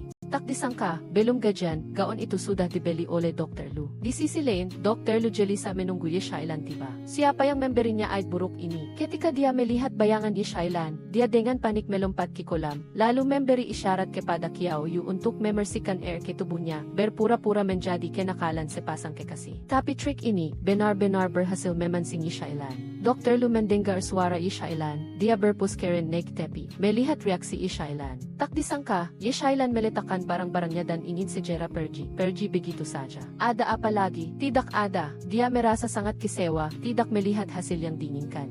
Dari pandangan mata Shailan, Qiao Yu berkata bahwa perilaku kekanak-kanakan Dr. Lu, mana ada orang yang menggoda gadis yang disukainya seperti itu. Dia melakukan itu, gadis itu pasti akan marah. Dr. Lu menyesal, itu semua ay yang dipikirkan oleh asisten Lin Shailan tidak bisa menggunakan trik ini. Kenapa dia bersikeras bermain game kolam renang yang mengasyikkan? Akibatnya, dia semburu dan langsung kabur. Yang terangsang mala ako, gaya Dr. Lu bukan terangsang, melainkan sakit hati. Ako kasihan padanya, tidak ingin melihatnya tidak bahagia. Pada saat yang sama, Shailan juga menjelu kepada sahabatnya. Tak disangka, sahabatnya malah membela Dr. Lu. Memarahi Shailan, bukankah kamu yang mendorongnya? Jadi, kamu memihak siapa? Sekarang Dr. Lu semakin menyesal, memutuskan untuk mencari cara untuk memperbaikinya. Dia membawa gaun dan menunggu di bawah jedung Shailan, memintanya untuk membantunya. Qiao Yu memiliki urusan mendadak dan tidak bisa pergi makan dengan ibunya. Ingin meminta Shailan pergi menggantikan. Shailan pasti tidak setuju. Dr. Lu pun mengungkit kejadian mereka bersiuman hari itu. Bukankah kamu sudah menggodaku? Siapa yang menggodamu? Kalau tidak menggodaku, kenapa kamu mensyumku? Kamu juga mensyumku. Aku menggodamu. Kamu menggodaku. Siapa yang mau menggodamu? Untuk memancing Shailan, dia sengaja melirik Janet pada mantan pakarnya di depannya. Melihat Shailan pergi dengan marah.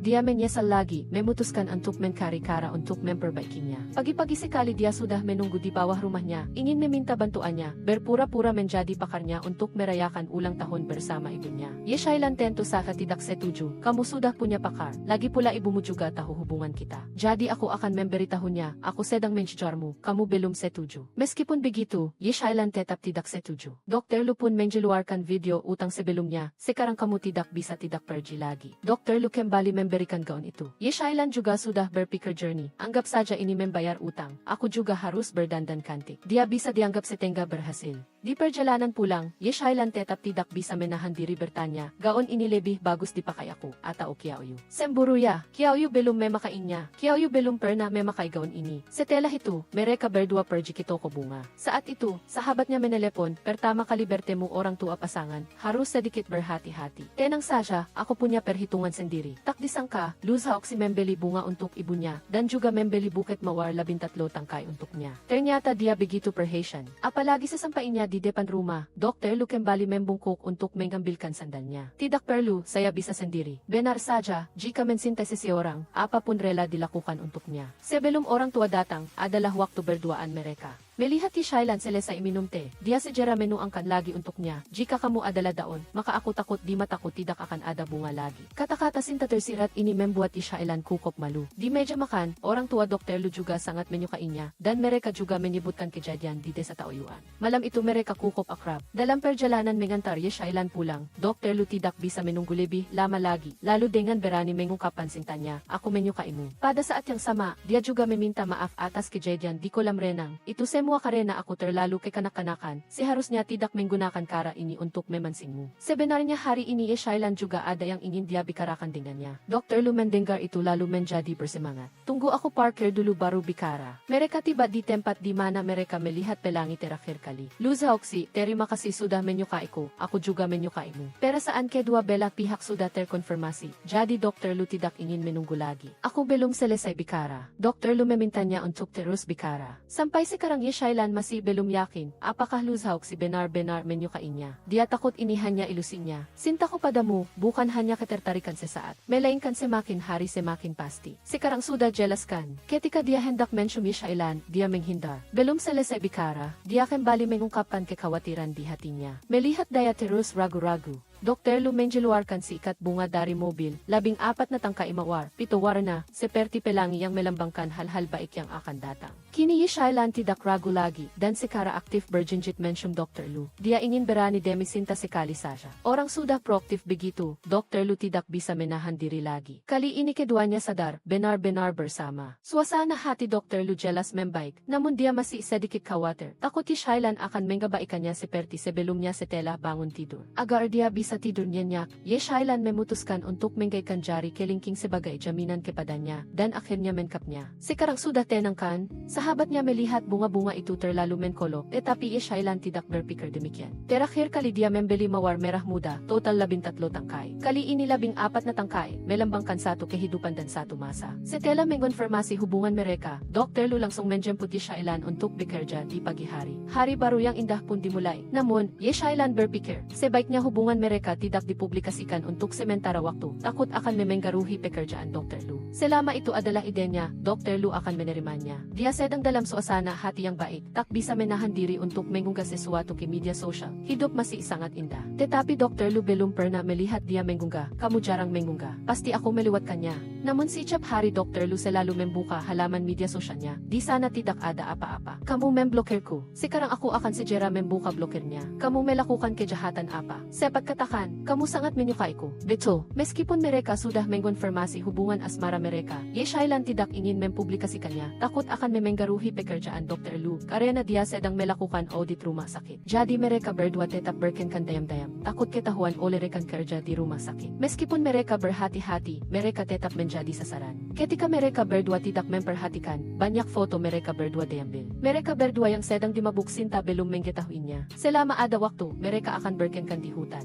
Dr. Lu merasa sangat senang, itu menambah banyak kesenangan dalam hidupnya. Maumenang adu mulut sekali, bagaimana bisa Shailan melakukan itu? Dia hampir waktunya pergi bekerja, tetapi Dr. Lu tidak terburu-buru. Saat tidak ada siapa-siapa, bukankah kamu ingin menang sekali? Keputusan ada di tanganmu. Dia sudah siap, hanya dengan beberapa kata, Shailan sudah terbujuk. Setelah mendapatkan siuman, dia baru senang pergi bekerja. Malam harinya, mereka berdua pulang bersama setelah bekerja. Shailan sekarang tidak sengaja menemukan sahabatnya mengunggah sesuatu. Asisten saya menyukai lagi, dan terlihat bahwa semua orang di lingkaran pertemanan mereka adalah orang-orang yang tahu cerita itu. Rupanya hubungan mereka berdua tidaklah sederhana. Kini semuanya sudah kokoh. Linkaiwen yang memberikan ay perenang kepada Dr. Lu adalah karena dia melihatnya di novelku. Pantas sah Dr. Lu menggunakan cara ini untuk memprovokasinya sebelumnya. Kekakawan itu ternyata bantuan dari asisten Linamun. Semua ini tidak penting, bagaimanapun juga dia dan Dr. Lu sudah berkencan. Terlebih lagi, mereka pergi ke desa Taoyuan untuk pemeriksaan gratis. Sebelum pergi, mereka membeli banyak kebutuhan sehari-hari untuk kepala-bagian, agar tidak menimbulkan kecurigaan. Shailan juga mengundang Qiaoyu dan Dr. Zeng. Qiaoyu tahu hubungan mereka, sengaja mencari gara-gara di mobil, bertanya pada Dr. Zeng.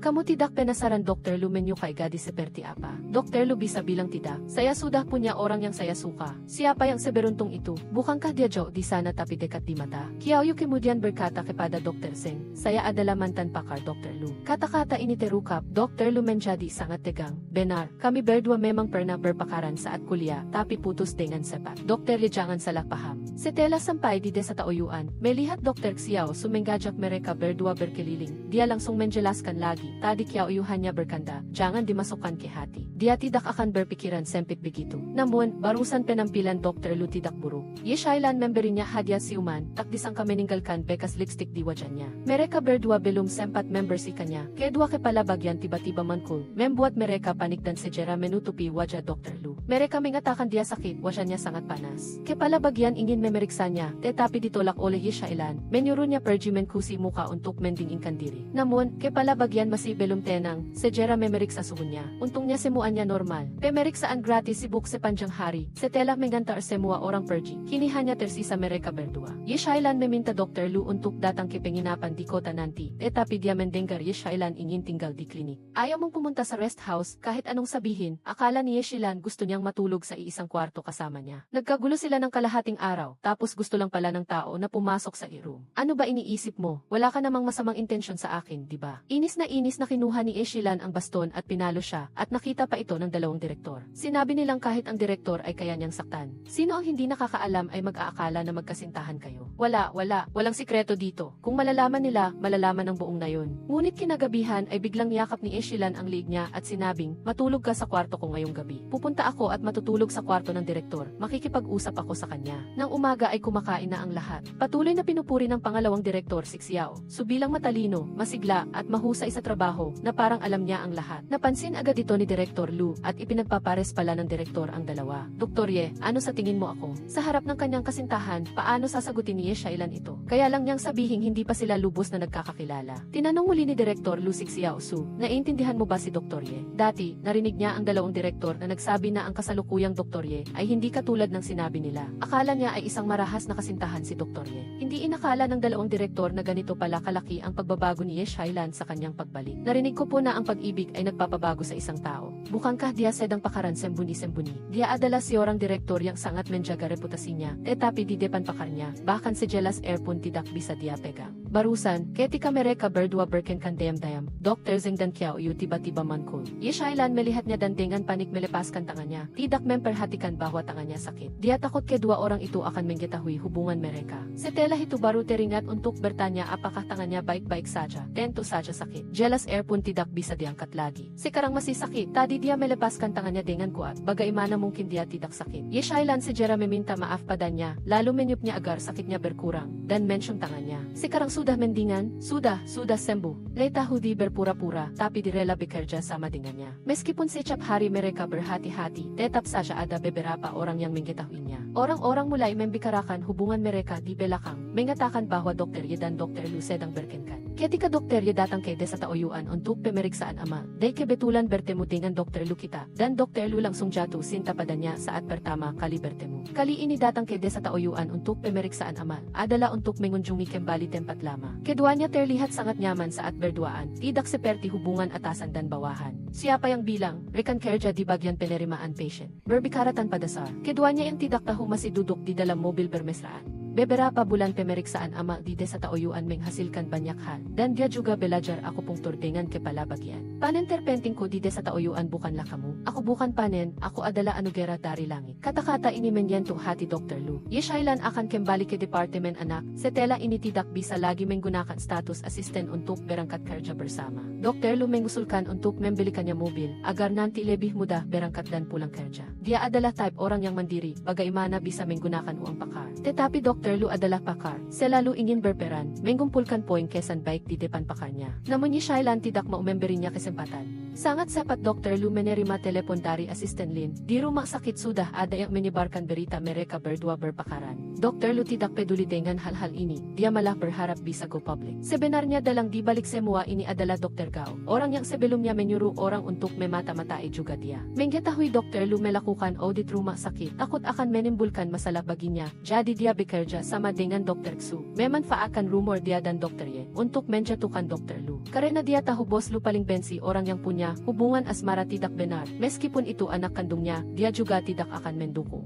Di saat yang sama, Shailan baru tahu dari Qiao Yu bahwa Dr. Lu sangat terbuka dalam hal cinta. Ingin semua orang di sekitarnya tahu, berbagi suasana hatinya yang baik. Kali ini dia setuju untuk merahasiakannya, menunjukkan bahwa dia peduli padanya, menghormatinya, lebih memilih menahan diri daripada membuatnya kanggung. Tapi dia belum pernah menunjukkan hal-hal ini di depan Shailan. Sepertinya dia masih belum terlalu mengenal Dr. Lu, jadi dia pergi bermain bola basket dengan Dr. Lu, memanfaatkan waktu ini untuk mengenalnya lebih jauh. Dalam perjalanan pulang dia tidak bisa menahan diri untuk bertanya, apakah kamu ingin semua orang di sekitar kita tahu kita berkencan? Kenapa tiba-tiba bertanya begitu? Bukankah kamu takut aku akan merugikan diri sendiri karena bekerja sama denganmu? Tentu saja tidak. Namun, setelah pemeriksaan amal ini, sudah ada yang menebak-nebak hubungan kita. Aku takut kamu panik jadi aku tidak memberitahumu. Tapi Shailan masih tidak terlalu ingin mengumumkannya, karena dia tidak ingin ada diskriminasi. Shailan kembali ke departemen anak. Dr. Lu mengundang orang-orang dari departemen anak untuk makan makan, takot mereka tidak nyaman, jadi Dr. Lu tidak ikut. Di meja makan, semua orang membicarakan hubungan mereka. Mengatakan Dr. Lu adalah orang yang suka bermain-main, tidak mengumumkan, jadi bukankah Dr. Lu sangat penting? Tak disangka karena dia tidak ingin mengumumkan. Melainkan berdampak buruk pada reputasi Dr. Lu. Jadi dia mengirim pesan kepada Dr. Lu, mengatakan bahwa semua orang sudah pergi setelah makan. Menyuruh Dr. Lu untuk menjemputnya. Dr. Lu yang tidak tahu apa-apa sudah menunggunya di depan toko. Melihat dia keluar, dia langsung memeluknya. Namun tak lama kemudian, terlihat orang-orang dari seluruh departemen anak. Bukankah mereka semua sudah pergi? Dia ditipu. Dia hanya bisa kanggung menyapa rekan-rekannya. Yeshailan kembali mengganding tangannya, meminta Dr. Lu mengantarnya pulang. Kalau begitu kami pergi dulu ya, sampai jumpa besok. Selamat tinggal. Mereka semua sudah tahu, jadi tidak perlu menghindar lagi. Di depan rekan-rekannya, dia dengan santai mengantar Yeshailan pulang.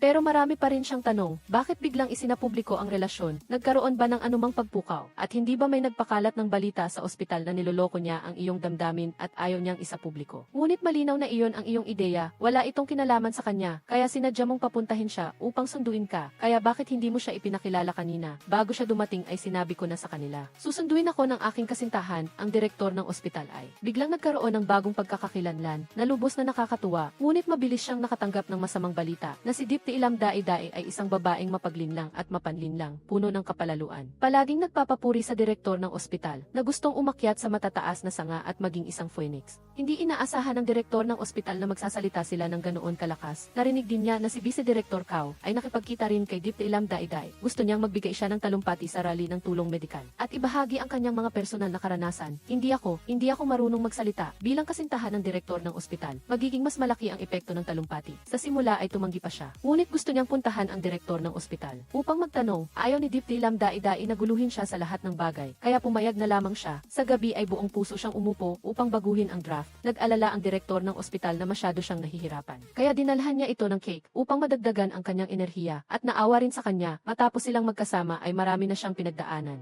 Gusto niyang makita si Dipti Ilam Dae-Dae na masaya araw-araw, kaya binigyan niya ito ng kwintas, ang kwintas na sinukat nilang dalawa sa tindahan ng alahas noong nakaraang beses. Natuwa si Dipti Ilam Dae-Dae nang makita niya ito, at gusto pa niyang personal na isuot ito ng direktor ng ospital para sa kanya. Ngunit sinabi pa rin niya sa direktor ng ospital, ang regalong ibibigay mo ay huwag lumampas sa aking kakayahang gumastos. Nang marinig niya ang pangungusap na ito ay lalo naawa si Keith Chiuvide. Gusto niyang malaman ng lahat sa ospital na kahit may kasintahan siyang direktor ng ospital, hindi siya nangangamoy ng masama, ngunit mayroon ng mga taong may pinapanigan, walang mabuting intensyon. Sinasabi na mapanlinlang siya at nanlilinlang, pagkatapos bumalik ay lalong nagulat si Direktor De. Bakit napakabilis kumalat ang balita tungkol sa inyong dalawa? Tiyak na mayroong nagpapakalat ng chismis. Tiyak na si Vice Director Cao ang gumawa nito. Agad siyang pumunta sa Medical Advocacy Conference upang tingnan kung ano pa ang gagawin ni Vice Director Cao. At tulad ng inaasahan, sa ilalim ng kanyang pamumuno, nagsimulang magtanong ang mga doktor kung ano ang nangyari sa pagitan niya at ni Director Dipti sa nayo ng Peach Blossom. Ayaw niyang ilagay sa alanganin si Dipti Ilam Dae-Dae. Kaya kusang loob siyang umakyat sa entablado upang sagutin ang tanong na ito at isinalaysay ang proseso ng kanilang pagkikita ni Dipti Ilam Dae-Dae. Ako ang umibig sa kanya sa unang tingin, hindi ko siya makalimutan. Gustong gamitin ni Director Dethu ang pagkakataong ito upang alisin ang mga hindi nakikitang akusasyon na ito para kay Dipti Ilam Dae-Dae. Bukod pa rito, ito ang totoo. Ngunit hindi niya inaasahan ang kanyang matinding pagsuporta kay Dipti Ilam Dae-Dae sa propaganda conference ay nagbigay ng pagkakataon kay Vice Director Cao na magpakitang gilas at pagkatapos ay nagpost ng isang artikulo sa lokal na forum. Nagsismis tungkol sa kanilang relasyon, sinasabing si Dipti Ilam Dae-Dae ay nagpapanggap na isang mapang-akit na puting lotus na nagtatangkang akitin ang direktor ng ospital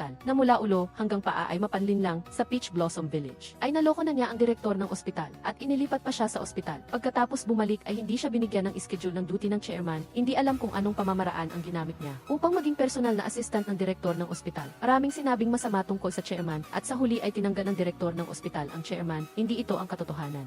Ngunit ang ganitong uri ng pamagat ay maghihikayat ng mga tao na mag-scroll pababa at basahin ito. Mabilis na nakita ni Director Dethu ang artikulong ito, ang taong kapalit niya, ngunit tinanggihan niya. Pagkatapos niyang bumalik ay gusto niyang hanapin si Vice Director Cao upang ayusin ang kanilang gusot. Ngunit pinigilan siya ni Assistant D. Alam niyang si Dipti Ilam Dae-Dae ang kanyang kahinaan ngayon. Napakadali lang na gamitin siya upang kalabanin siya. Ngayon ay naintindihan na rin ni Director Dethu. Sunod ay si Vice Director Cao. Malamang ay sasabihin niya na sinisira niya ang reputasyon ng ospital at aalisin siya sa pwesto, at mas masama pa, maapektuhan din si Dipti Ilam Dae-Dae at tulad ng inaasahan. Habang inihahatid niya pa uwi si Dipti Ilam Dae-Dae, nakatanggap siya ng tawag mula kay Assistant.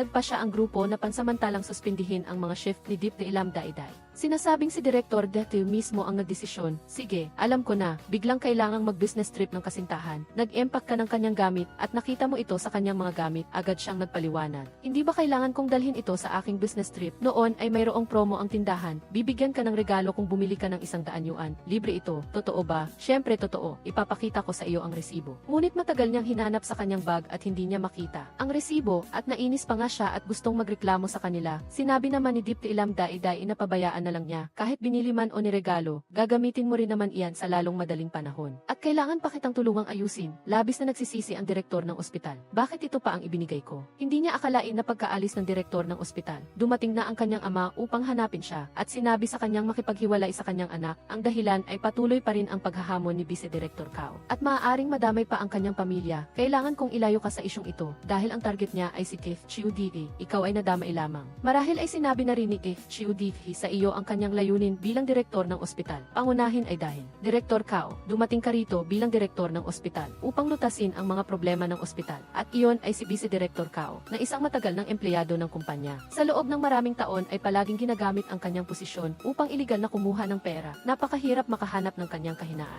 Mukhang napansin din niya ang isang bagay, kaya itinuro niya ang problema sa ating relasyon. Kaya ka nadamay. Alam na ni Dipti Ilam Dae-Dae ang dahilan. Basta malutas ang problema, umayag siyang makipaghiwalay kay Direktor. Ngunit sinabi ni Direktor Death na peke lang ang paghihiwalay, basta mapaniwala si Vice Director Cao ay ayos na, at saka ang tungkol sa paghihiwalay ninyong dalawa, wag mong sasabihin kay Death Chiu Dee. Natatakot akong hindi niya ito kayanin at ako rin ang sadyang nag-schedule sa kanya para sa business trip. Sumang-ayon siya sa plano na ito. Kinabukasan ay pumunta siya kay Vice Director Cao. Humingi ng pahintulot na pumunta sa Peach Blossom Village para sa medical na tulong. Papayag ba ang direktor ng ospital? Naghiwalay na kami, naghiwalay na. Kahit na puro chismis lang sa internet at masyadong malaki ang agwat sa pagitan niya at ng direktor ng ospital. Kahit na hindi sila maghiwalay ngayon, magkakaroon pa rin ng mga hindi pagkakasundo sa hinaharap. Kaya mas mabuti ang panandali ang sakit kaysa sa matagal na sakit. Kailangan ni Vice Director Cao na pag-isipan muli, sasagutin kanya mamaya. Agad niyang hinanap ang direktor ng ospital upang alamin ang sitwasyon. Ngunit nalaman niyang naka-business trip na ang direktor ng ospital. Biglang ginawa ito ni Dipti Ilam Dae-Dae na nagpagulo sa kanya, kaya tinawagan niya si Assistant D upang magtanong ng balita. Nagdagdag pa ng langis sa apoy si Assistant D. Nagpapakita ng buong suporta kay Vice Director Cao. Ibinaba niya ang kanyang depensa at pumayag na tulungan ni Dipti Ilam Dae-Dae ang Peach Blossom Village. At sa ganoon, umalis na naman siya sa ospital at ito ay walang paalam. Kahit ang mga kasamahan sa pediatrics ay hindi alam, tanging si Tutik Xiaosu lang ang sinabihan na orihinal na gustong sorpresahin ang direktor. Ngunit sinabi na ni Tutik Xiaosu sa kanila, kaya natuwa ang mag-asawa. Pagdating sa Peach Blossom Village, sinabi niya kay Tutik Xiaosu ang tungkol sa paghihiwalay niya at ng direktor ng ospital. Agad na nag-text si Tutik Xiaosu kay Fizeng, kaya nalaman ng buong ospital na naghiwalay na silang dalawa. Pagdating niya sa Peach Blossom Village ng ilang araw, pumupunta siya sa klinika araw-araw. Abala sa lahat ng dako, nabubuhay siya ng komportable. Isang araw biglang nag-text sa kanya si Keith Chiu Dee. Gustong mag-video call sa kanya. Nagreklamo na ilang araw na siyang hindi kumukontak. Hindi ba natatakot siyang makaistorbo sa kanyang trabaho? Kaya susunduin mo ba ako bukas? Sa huli, uuwi na pala siya bukas mula sa business trip. Hindi pa rin niya alam na si Dipti Ilam Dae-Dae ay nasa Peach Blossom Village ngayon. Kaya si Dipti Ilam Dae-Dae ay kailangan lang sabihing abala siya bukas. At pinasundo si Assistant Dipti. Pagkatapos niyang ibaba ang telepono, nagsimula siyang magdasal. Umaasa na maipaliwanag ng malinaw ni Assistant Dipti bukas. Nasundo niya ang direktor ng ospital. At agad na iniulat ang mga nangyari sa nakaraang ilang araw. Galit na galit siya. Nang marinig niya ito, si Dipti Ilam Dae-Dae ay nasa Peach Blossom Village ngayon. Alam ng lahat sa ospital na naghiwalay kami at wala akong alam. Napakahusay ninyo. Noon ay gusto niyang tawagan si Dipti Ilam Dae-Dae. Ngunit sa huli ay nag-alinlangan siya. Sa kabilang banda, si Dipti Ilam Dae-Dae ay lubhang kinakabahan. Naghihintay siya ng tawag niya, ngunit ang tanging natanggap niya ay text mula kay Assistant D. Nakauwi na ang direktor ng ospital. Masayang-masaya ang direktor ng ospital. Ngunit pagkasagot niya ng telepono, nagbago siya ng tono. At mukhang galit na galit, peke lang ang paghihiwalay natin, tama ba? Ngayon alam na niyang naghiwalay tayo. Samantalang siya ay bobo pa rin na nag-iisip na mayroon siyang kasintahan. Mayroon ka, ikaw ang kasintahan ko. Sinabi niya na hindi na siya naniniwala sa akin ngayon. Hindi man lang siya kumurap habang nagsisinungaling. Ngunit iyon ang tatay niya at hindi ko siya kayang tutulan. Sinabi ng direktor ng ospital na pinili niya ang pinakamahina. Humihingi ako ng paumanhin, nagkamali ako. Dahil dumating si Direktor Defe, naputol ang tawag nilang dalawa. Ngunit, hindi pa rin nalulutas ang problema, hindi makatulog si Dipti Ilam Dae-Dae. Gabi, tinawagan niya ulit siya. Patuloy siyang umarte, orihinal na gustong bumaba ng eroplano para salubungin ang kanyang kasintahan. Pero ang resulta ay nasaktan ng husto. Umuwi at nalaman na hindi lang nakipaghiwalay ang kanyang kasintahan sa kanya. Nawalan pa siya ng trabaho. Suspendido na ngayon. Bakit? Hindi mo ba alam? Hindi ko alam. Ang lalaking nag-business trip ng isang buwan ay umuwi. Naglakbay ng libu-libong kilometro para hanapin ang kanyang kasintahan. Hindi niya inasahan na magsasabi siya ng isang nakakagulat na pangungusap. Dinala mo ba ang mga gamit sa bedside table? Mga gamit sa bedside table, nang marinig niyang magsalita ang kanyang kasintahan, naalala niya lang na bago siya umalis para sa business trip, sinabi ni Deep Ilam Dai-Dai na iniwan niya ito sa bedside table. Hindi ko dinala. Hindi ako naniniwala, hindi ko talaga dinala, orihinal na masaya siyang nag-business trip.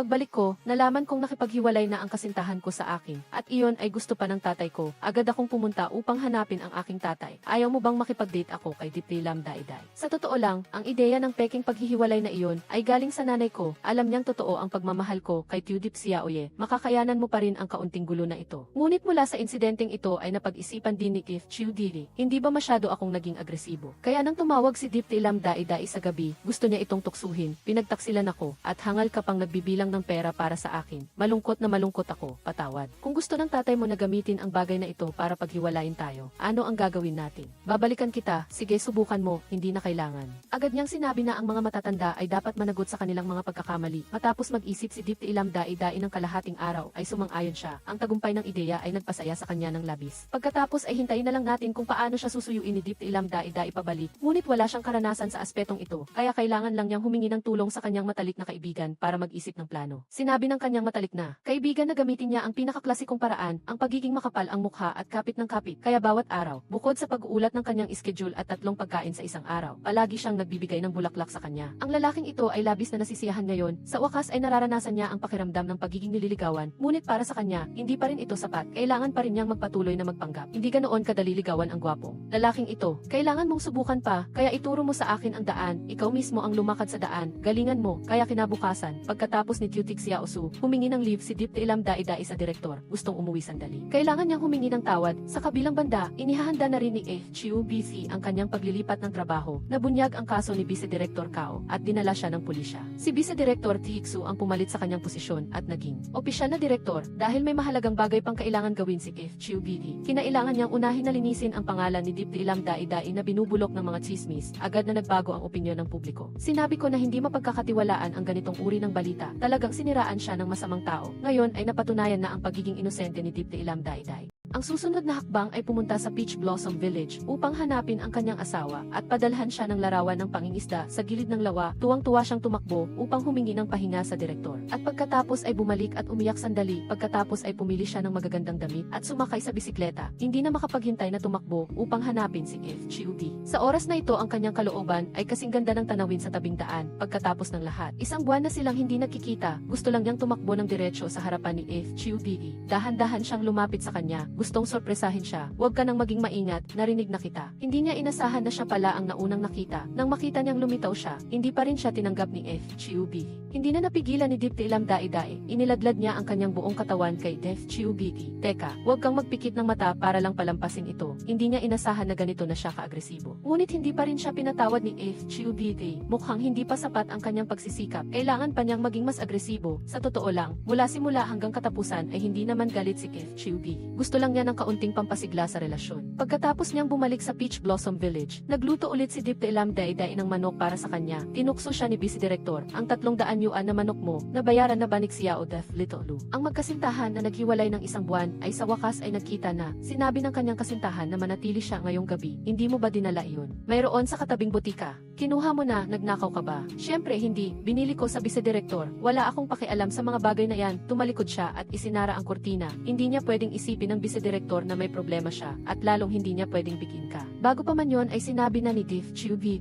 Maninirahan siya sa Peach Blossom Village ng ilang panahon at gusto pa niyang matulog sa kwarto ni Deep Ilam Dai-Dai at patulugin si Deep Ilam Dai-Dai sa kwarto ng direktor. Pero ngayon alam na nila ang relasyon ninyong dalawa. Kung hihiwalay pa rin sila ng kwarto, tiyak na iisipin nilang may problema siya. Nagmamadali nagmamadali rin si F. Chiubithi na patunayan ang sarili. Hindi niya pwedeng isipin ng lahat na wala siyang kakayahan. Kaya siya nagmamadali. Maaga pa lang ay tinuruan na niya si Dipti Ilam Dai-Dai na magtimpla ng kape. Habang nag-aalmusal, hindi napigilan ng bisedirektor na mang-asar. Ang manok mo na 300 yuan kada piraso. Nabayaran na ba ni Xiao de Filitolo? Hindi po kulang ng kahit isang sentimo. Nang makita niyang ganoon kaganda ang kanilang relasyon, iminungkahi ng direktor kay F. Chiubithi na manatili pa ng ilang araw. Sa totoo lang, matagal na niyang balak ito. Gusto niyang manatili dito at maging assistant ni Dipti Ilam Dai-Dai ng ilang araw para maranasan niya ang pakiramdam ng pagiging boss sa loob ng ilang araw. Magandang ideya ito. Ngunit libre lang ang pagkain at tirahan, walang sweldo. Hindi pinansin ni F. Chiubithi ang mga bagay na ito. Sa hapon ay binalak nilang magbisikleta. Hindi inaasahan na si F. Chiubithi ay ganoon nakalaki ang edad. Ngunit hindi pa rin marunong magbisikleta. Kailangan pang suportahan ni Dipti Ilam Dai-Dai ang kanyang bisikleta mula sa likod. Ngunit naawa siya sa kanyang asawa. Natatakot na baka pagod na siya, kaya gusto niyang subukang magbisikleta ng mag-isa. Sa simula ay maayos naman. Ngunit pagkatapos noon, kapwa siya at ang bisikleta ay bumagsak sa hardi ng gulay ng ibang tao, na ikinabahala ni Dipti Ilam Dai-Dai ng husto. Sa simula ay hindi maganda ang saloobin ni Ginangon. Ngunit nang malaman niyang kasintahan siya ni Dr. Dip, agad na nagbago ang kanyang saloobin dahil tinuruan ni Dipti Ilam Dai-Dai ang kanyang anak habang naglilinis ng sapatos si F. Chiubithi. Naramdaman niyang napakaganda ng kanyang relasyon sa mga taga-nayon dito. Pagkatapos ay nagpasya silang magpatuloy sa kanilang romantikong date sa pamamagitan ng pagbibisikleta. Kasabay nito, umuusad din ang relasyon ni na Dai-Dai at Assistant D. Gustong magbukas ni Dai-Dai ng coffee shop. Agad na humanap si Assistant D ng angkop na lugar para sa kanya. Hindi na napigilan ni Dai-Dai ang kanyang damdamin at sinabi ang tatlong salita na mahal kita, mahal din kita, at naglakad silang magkasama. Si F. Chiubithi at Dipti Ilam Dai-Dai ay pumunta sa isang hardin ng bulaklak. Masaya silang naglaro doon at pagkatapos ay mahigpit na niyakap ang isa-ki-isa. Sa lugar na puno ng tula, nagpropose si F. Chiubithi kay Dipti Ilam Dai-Dai. Inilabas ang singsing na inihanda niya. Dipti Ilam Dai-Dai, ayaw ko nang maging kasintahan mo, gusto kung maging asawa mo, okay lang ba? At pagkatapos niyang sabihin iyon ay inabot niya ang kanyang kamay. Dahan-dahang isinuot ni F. Chiubithi ang singsing sa kanya. Ang pagmamahalan mula sa dalawang panig ay talagang maganda. Sa wakas ay nagkasama na silang dalawa. Sige, dito nagtatapos ang kwento. Salamat sa inyong lahat sa suporta.